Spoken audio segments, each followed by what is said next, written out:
He was standing there in the middle of the street with his back to me, directing traffic, and he turned around and looked at me with this big grin, and it was just kind of an affirmation to me that he did it. It certainly is the kind of thing where the cat was guarding the hen house related to the investigation, because anything could have gone through the sheriff's office. It was probably the most likely thing that possibly somebody did something.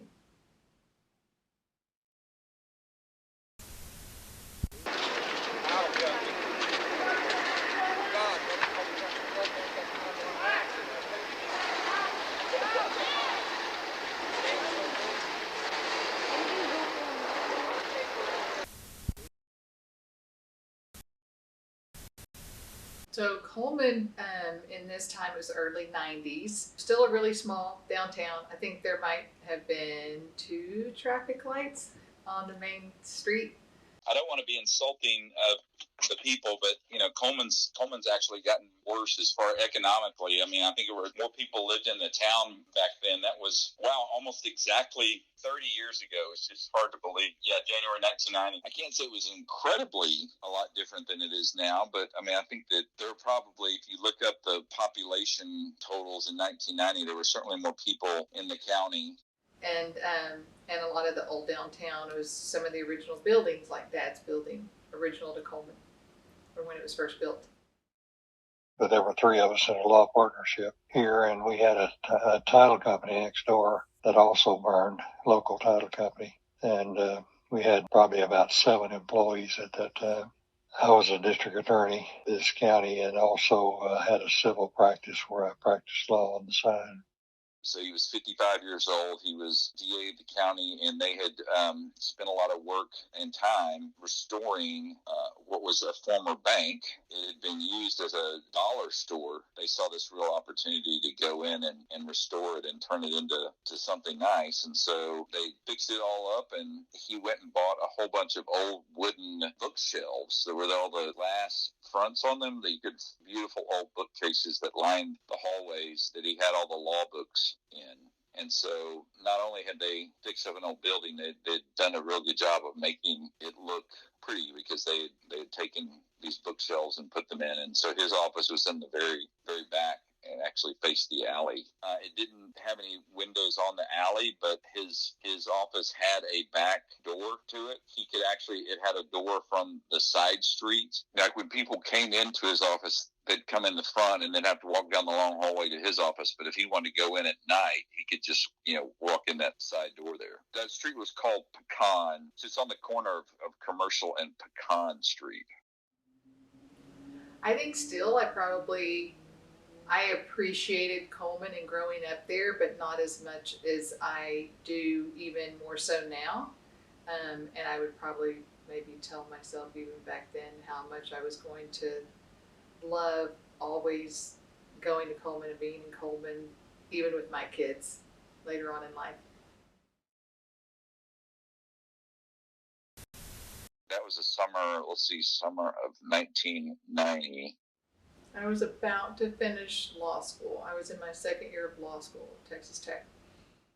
I just finished my first year of law school and was working in Austin, I guess. I was clerking for a law firm in Austin. I was in the downtown office building. Dad called me and let me know about the fire. I remember because I immediately left the office and told them I was doing an internship. So I had to go in and tell them and said, I got to get to Coleman, got to drive to Coleman. It's 3.5 hours. So I was out of town, but I just heard about it and drove in to see it. And of course came up on the devastation. So I was not in town, did not see the fire itself, but certainly drove in that weekend to help him, and was, just so sad to see that the building they'd worked so hard to restore was in such bad shape. I couldn't believe it. I don't think I realized how bad it was until I got there. What happened to it? It got bigger since we left. Yeah, it got a lot bigger after the explosion. Would it do have a bigger explosion? Yep.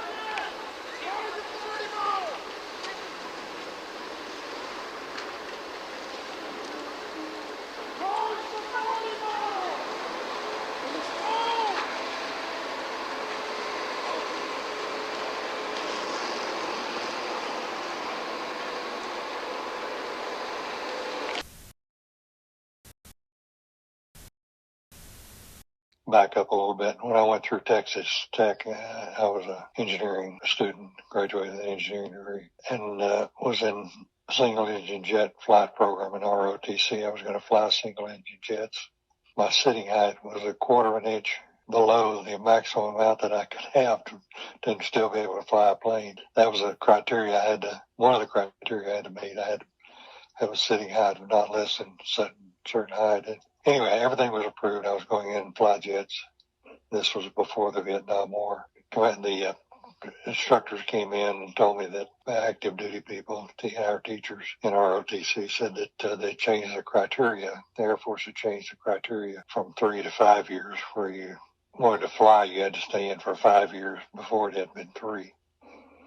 And they gave us about, I think, 24 hours to make up our mind. And I always wanted to fly one of those jets. And so I was just sick. And I paced the floor virtually all night and decided I just didn't want to go in for 5 years. So I got a job and worked my way through law school. And when I graduated, I was commissioned and had 3 years of active duty to serve. And I could go in as a lowest grade officer, second lieutenant, as an engineering officer, or I could go in as a second rank first lieutenant as a legal officer. And after 18 months, I would be promoted automatically to captain in the Air Force when I was on active duty. So went in as a legal officer, wound up going to the Air Force Missile Test Center in Cape Canaveral, and was there for 3.5 years.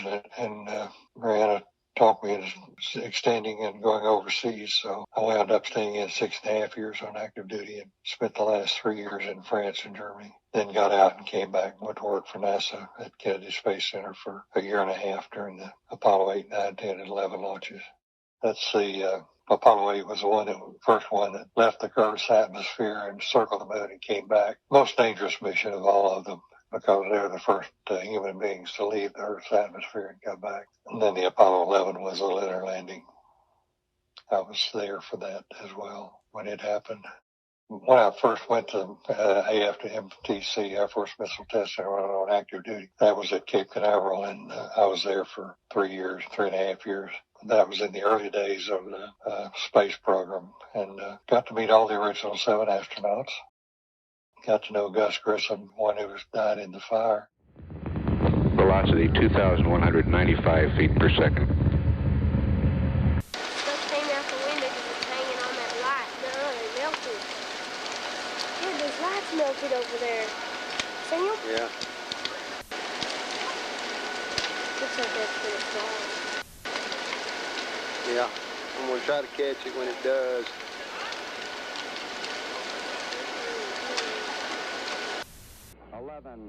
Be driving home, and you look up and you see a missile punched off Cape Canaveral, and you can go up about 4, 5, 10,000 feet, and all of a sudden it would blow up. You'd see big fireworks come down in flames, but they had the range safety officer had a little button. If they launched one and got off course where it would be in danger, then they'd blow it up. It was not uncommon at all during the early days when they were testing the missiles to see them blowing up, come down in flames.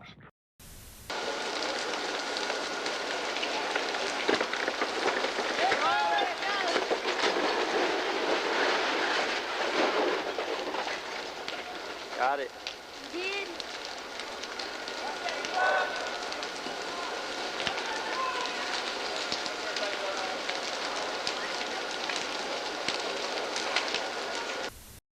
Johnson was looking for a law partner. They came through Florida to see us when I was at Kennedy Space Center. He called me back in about 3 weeks. He said, "You haven't talked to Don?" I said, "No." He said, "Well, call him. He's wanting to talk to you." And so I called Don, made arrangements to come back and spend a weekend here and talk to him. And Mariana wanted to come back to Coleman, so I resigned from NASA and we came to Coleman. We found people ran off and we didn't know where the fire was. Or I would have been down here sooner. Man, it's falling it's gonna fall down before the night's over with.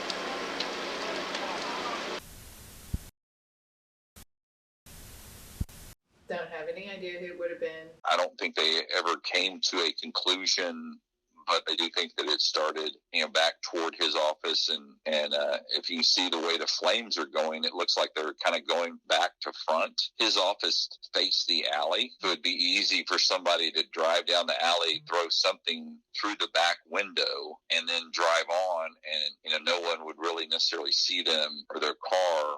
They could park in the alley, step around the corner, throw a firebomb or throw something in the window, and then walk, run down the alley and take off, and no one would be the wiser. There weren't cameras, and they wouldn't have to throw it through the front of the building. They could just throw it through the side. Some were pretty significant. You had drug dealers, you had murderers, you had all sorts of stuff.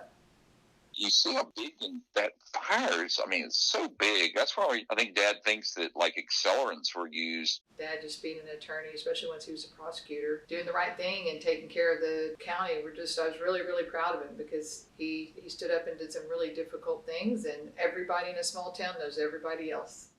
As a district attorney, he was the attorney responsible for prosecuting crimes in the county. And therefore, some people might have thought it was valuable to destroy information that he might have had in his office related to some of the matters that he was investigating or prosecuting. Just because of the kind of work that Dad was doing, there was always a strong possibility that somebody could have been trying to kind of get back at him.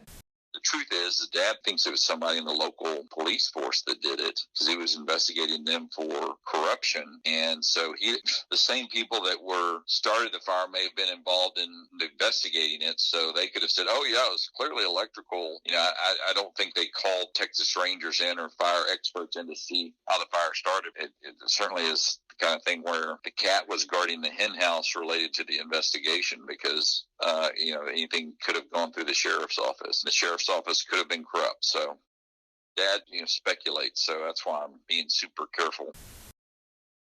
He was chief of police here. He had a local attorney as a defense attorney. A guy who subsequently ran against me for DA, did not beat him.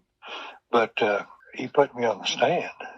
We had a preliminary hearing. He put me on the stand, asked me how this came to be, who filed the complaint, and who took it to the grand jury, and I said I did. And I could see that guy just looking daggers through me. I can't remember what the hearing was for, what the judge ruled, but I got off the stand. I thought, boy, I've got an enemy for life now. Went home, was lying in bed about 12:15 that night, and got a phone call that said your office building's on fire. And I immediately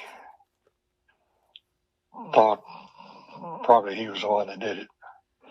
And so I grabbed my clothes, ran downtown. By the time I got there, it was fully engaged. He couldn't get in the building, couldn't get anything out of the building.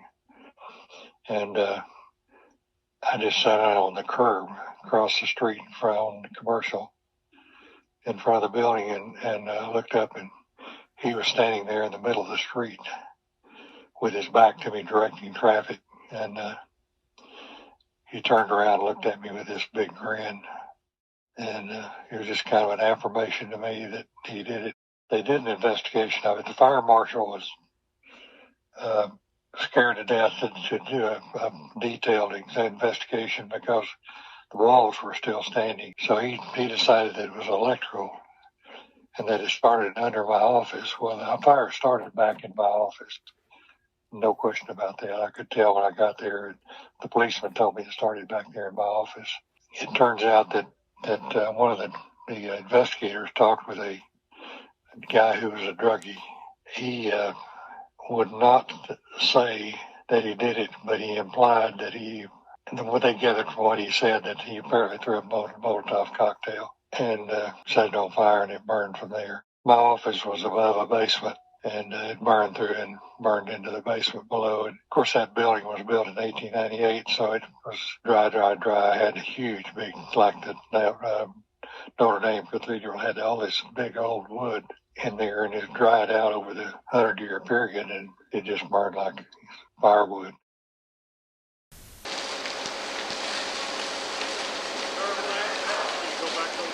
Okay. I don't want anybody in this room.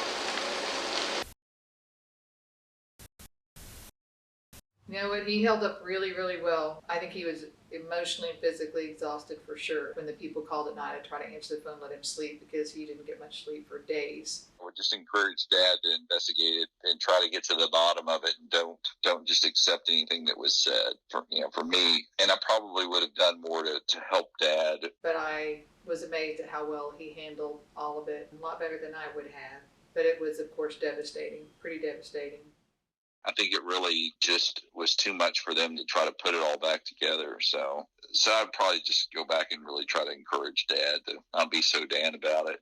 So think about 55. You really kind of are right in the, right getting toward the end of, you're absolutely comfortable with where you are, and you're kind of right at a period where, you feel like you know just about everything, and you kind of can relax and take your foot off the gas a little bit. And so that was a huge shock. It's a very small town, and so when you have a volunteer fire department, and everybody was doing everything that they could, but it was just really limited. Everybody's pretty heartsick over it, shocked. A fire is an all of a sudden shocking thing that immediately takes everything away, completely changes your life, and it's a very violating kind of feeling. So it's kind of sorrow, grief, shock. The hard part was even when they were trying to get the fire out through the night, because it was an old building and all the floors were old wooden floors, the fire kept burning for a long time. The guys that were helping were calling even in the middle of the night about the fires that were starting back up in the building if there really wasn't anything they could do. So that was hard because it was a very helpless feeling.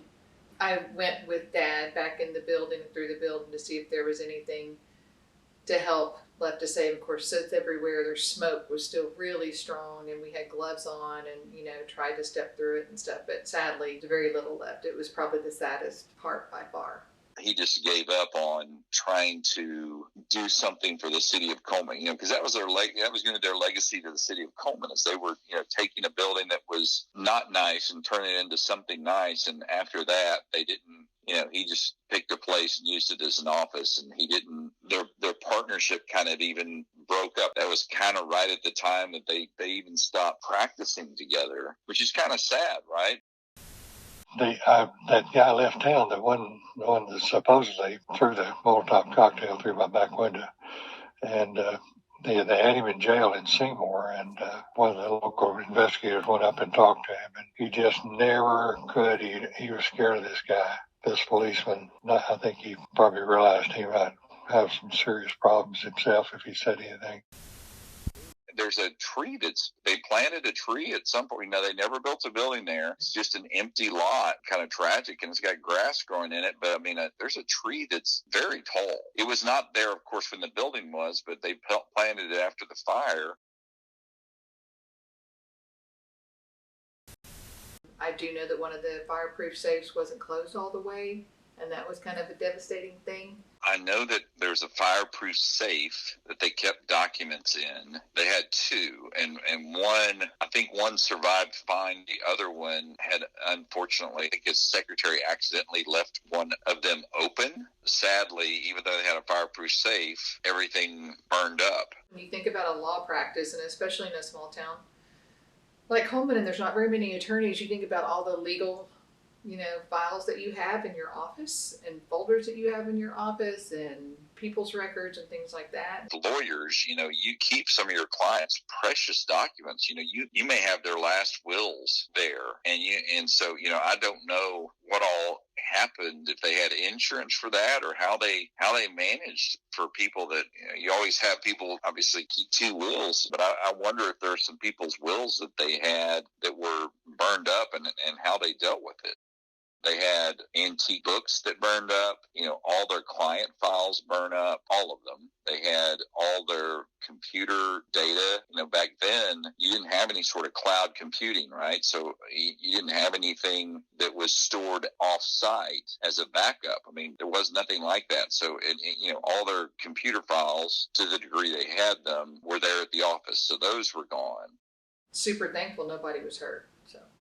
So, not only did they lose client information and things that could never be replaced regarding client documents, they also lost what they had in their offices that just related to their lives. Pictures of their kids, pictures of, their diplomas, art. I don't know what else they lost, but you can just, go around Granddad's office now and see all the things that probably gone. I know for us as kids, we were sad because Dad had so many things in his office that were very personal, that were part of the things of his achievements over the years when he was an attorney for NASA. My dad had that coin that was forged partly out of metal that went to the moon, on the spacecraft to the moon, and that burned up and is gone. Yeah, I had a little medallion I was given while I was at Kennedy Space Center. They gave one to everyone that was working down there at that time. It had it stamped on one side. It said a part of the metal in this coin accompanied men on their first circumnavigation of the moon, the first launch where they went out and circled the moon and then came back. And it was in the fire and it burned up, melted. It was a real treasure. But I still have the certificates they gave me. They were at home. Was a participant in the launch of Apollo 8 and Apollo 11. Those are some of the things that I think of emotionally that, were sad, that can't be replaced. So as a result, we never were able to file arson charges on the guy. He left town, went to work in Abilene as a prison guard. Right now he's driving prison buses for them. Coincidentally, about 2 years ago, his house here in Coleman burned to the ground. I think it was electrical from what I've heard, but quite a story, isn't it?